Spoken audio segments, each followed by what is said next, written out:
Merci beaucoup. Muchas gracias.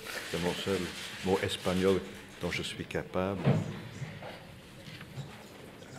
Avant de dire quelque chose sur les thèmes de notre conversation, je tiens aussi de mon côté à dire combien nous sommes consternés par l'attaque très lâche dont a été victime notre collègue Silvio Berlusconi.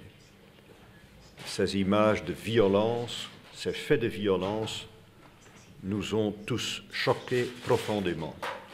Et j'espère que Silvio Berlusconi se rétablisse très vite et prenne à nouveau très vite reprenne très vite ses fonctions de Premier ministre de l'Italie. On a encore vu jeudi et vendredi, j'ai été chez lui à Milan il y a 10 jours. C'est vraiment choquant qu'il ait dû subir ces actes de violence.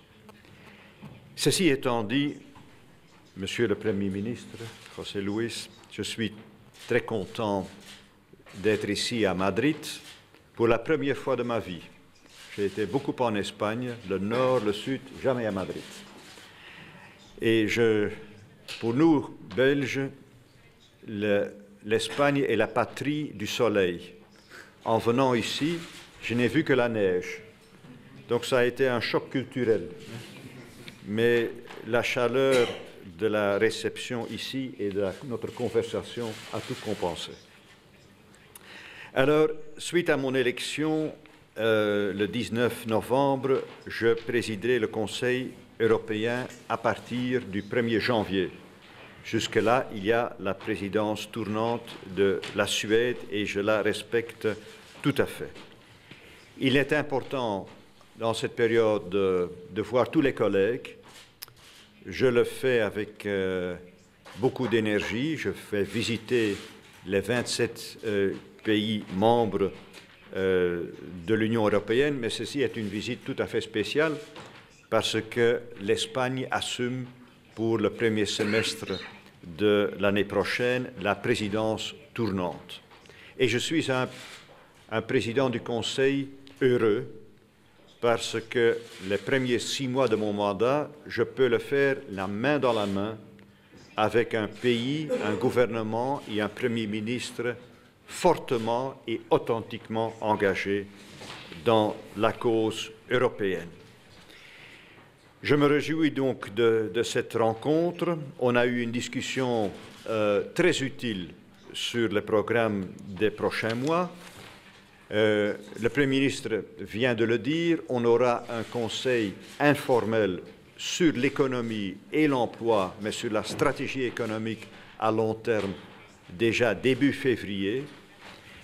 On aura un conseil européen encore du printemps où on élaborera davantage ce projet de stratégie économique et on finalisera la grande stratégie économique vers la fin juin, de sorte que sous la présidence espagnole, on puisse avoir ce nouveau projet porteur pour l'Europe l'année à venir.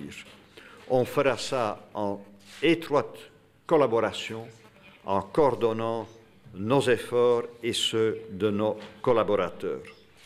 Et donc, je crois qu'on est déterminé à avoir un projet important, porteur et qui aura le consensus de tous les 27 membres. Il ne s'agit pas seulement de jouer un rôle économique dans le monde important.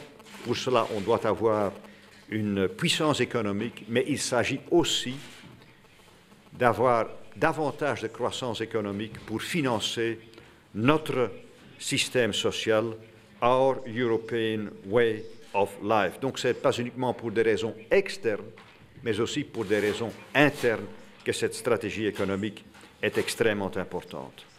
On va s'attaquer durant les 6 mois prochains à pas mal d'autres problèmes, entre autres le suivi de la conférence de Copenhague.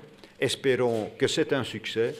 L'Union européenne a fait une offre généreuse, a prôné des objectifs très ambitieux d'autres pays doivent être aussi ambitieux et faire des efforts tout à fait comparables. Ce sera un grand sujet aussi en dehors de l'économie pour notre présidence. Donc je me réjouis de cette rencontre très constructive, très ouverte, très chaleureuse, et donc j'assumerai mes tâches à partir du 1er janvier avec à mes côtés le Premier ministre et son gouvernement dans le cadre de la présidence tournante.